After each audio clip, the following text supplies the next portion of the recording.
చైనాలో యాగి తుఫాన్ బీభత్సం సృష్టించింది. ఈ తుఫాన్ వల్ల ప్రజలు తీవ్ర ఇబ్బందులు పడ్డారు. తీవ్రమైన గాలులు వీయటం వల్ల పెను ప్రమాదాలు సంభవించాయి. ఎన్నో చోట్ల ఆస్తి నష్టం జరిగింది. చెట్లు విరిగిపడ్డాయి. విద్యుత్ స్తంభాలు నేలకొరిగాయి. తీర ప్రాంతంలో తీవ్రమైన గాలుల కారణంగా అల్లకల్లోలం కనిపించింది. సముద్రంలో ఉన్న భారీ షిప్లు కూడా గాలులకు బోల్తాపడ్డాయి. రోడ్లపై నడుస్తున్న వారు, బైకులపై వెళుతున్న వారు భారీ ఈదురుగాలులకు నిలబడలేకపోయారు.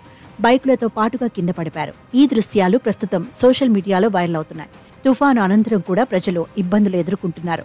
విద్యుత్ అంతరాయం ఏర్పడటంతో సెల్ ఫోన్ ఛార్జింగ్ల కోసం క్యూ కడుతున్నారు. చైనాలోని హైనాన్ ప్రావిన్స్లో యాగి తుఫాన్ ఎఫెక్ట్ ఎక్కువగా కనపడింది. యాగి తుఫానుతో బలమైన గాలులు, భారీ వర్షాలు పడ్డాయి.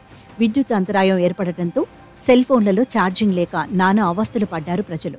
ముఖ్యంగా డిజిటల్ చెల్లింపులు ఎక్కువగా చేస్తున్న తరుణంలో కనీసం నిత్యావసర సరుకులు సైతం కొనుగోలు చేయలేని పరిస్థితులు తలెత్తాయి. అక్కడి ప్రజల ఇబ్బందులకు సంబంధించిన వార్తలను చైనా మీడియా కథనాలను ప్రచురించాయి.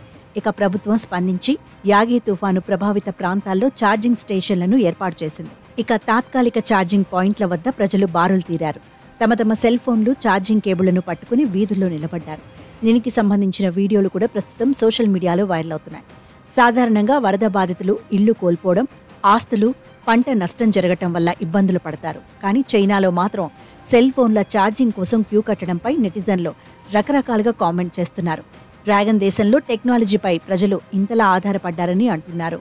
యాగి తుఫాను కారణంగా వియత్నాంలో వరదలు, కొండచర్యలు విరిగిపడ్డాయి. ఆయా ఘటనల్లో మృతుల సంఖ్య 197కి చేరింది. మరో 125 మందికి పైగా గల్లంతైనట్లు తెలిసింది.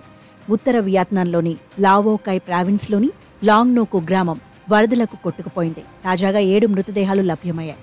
ఇంకా కొందరు గల్లంతయ్యారు. వాతావరణంలో మార్పుల కారణంగా యాగి వంటి తుఫానులు బలపడుతున్నాయని నిపుణులు చెబుతున్నారు.